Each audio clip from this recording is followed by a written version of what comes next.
Si cela fait plus de 3 ans et demi qu'Anémone est décédée, elle reste toujours dans la mémoire collective des Français comme une des actrices qui les a le plus fait rire dans les comédies des années 80.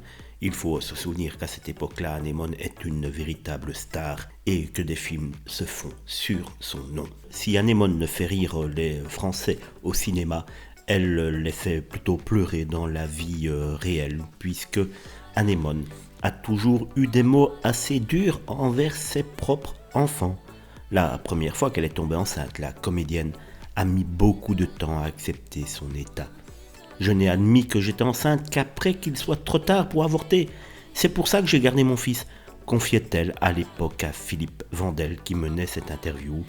Dès lors, Anne Bourguignon, plus connue sous le nom d'Anémone, a su qu'il n'y aurait pas de retour en arrière et s'est faite à cette situation qui ne lui convenait pas du tout. Pour élever son fils dans de bonnes conditions, la jeune femme s'est alors mise en tête de trouver un père à ce bébé qu'elle avait fait toute seule. Et oui, c'est tout de même plus facile. J'ai avisé le premier mec qui avait l'air d'avoir un petit peu le profil requis pour faire un bon père.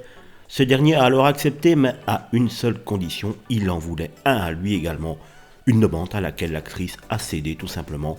Maintenant que ma vie est foutue, un ou deux, c'est bien pareil, a-t-elle lâché des mots qui résonnent très lourdement pour les parents que nous sommes. Ce choix, Anémone l'a regretté pendant toute sa vie. Si je n'avais pas eu d'enfant, j'aurais été beaucoup plus heureuse. La comédienne a pourtant tout fait pour leur assurer une belle vie. J'ai fait mon maximum, je me suis appliquée. Je suis une femme de devoir, vraiment, assurait-elle de son vivant. Cette maman, malgré elle, s'est pourtant adoucie avec le temps dans la fin de sa vie, avec la vision de la maternité, notamment grâce à l'arrivée de Nana, sa petite fille. À ses côtés, Anémone était en effet la plus affectueuse des grands-mères, voulant sans doute rattraper le temps qui malheureusement ne se rattrape jamais.